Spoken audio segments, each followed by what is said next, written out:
How is international tourism doing in London at the moment? Well, it's a mixed picture everywhere. I mean, I've been here in Edinburgh for the last couple of days, and I've been really acutely listening in a slightly nerd-like way, really acutely listening out and hearing American accents and French and Spanish and Dutch and German, and I'm delighted because that means that flights are coming back in. In London, we're seeing a return of the international market, same kind of people actually.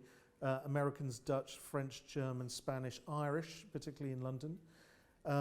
We're not seeing some markets coming back because they can't travel, like Japan and China, parts of Saudi Arabia as well, and the Arabic world. So lots of different countries are at different levels of recovery.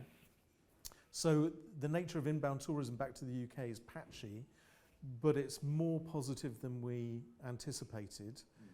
And it really has to be this year because we know that Brits also want an overseas holiday this year too.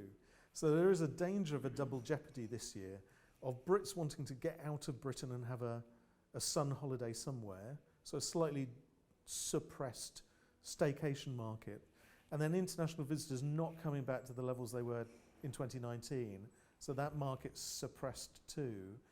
So actually for some businesses, this may be more financially challenging a year than last year. Yeah. Plus wage inflation, energy costs, energy prices.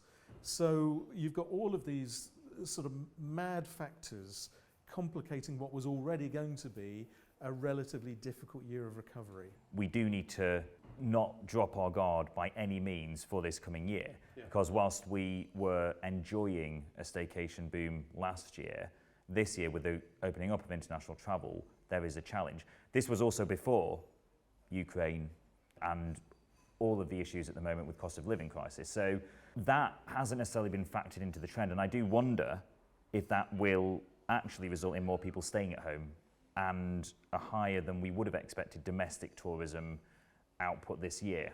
Yeah, and we started seeing some evidence for that actually. I think you're absolutely right. So lots and lots of Brits went on holiday out of the country at Easter. So we saw huge bookings on EasyJet, Ryanair, Wizz. Eurostar out of Britain was at 100% capacity. It feels like a lot of people then came back and thought, well actually that's going to be our international holiday for the year. And so immediately after that, we've also seen a massive increase in sales of family memberships of National Trust, English Heritage and Historic Royal Palaces. Now put those two facts together and it tells me people were desperate to get away, and they have. But now they realise actually, cost of living crisis, they need to have really good value for money options for lots of day trips over the course of the summer.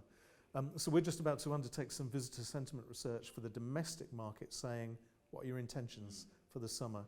But I think people are already making really interesting choices and still prioritising day trips and domestic now that they've not quite got international out of their system, because it will always be there and it's always attractive, but they've done that to a certain extent. Yeah.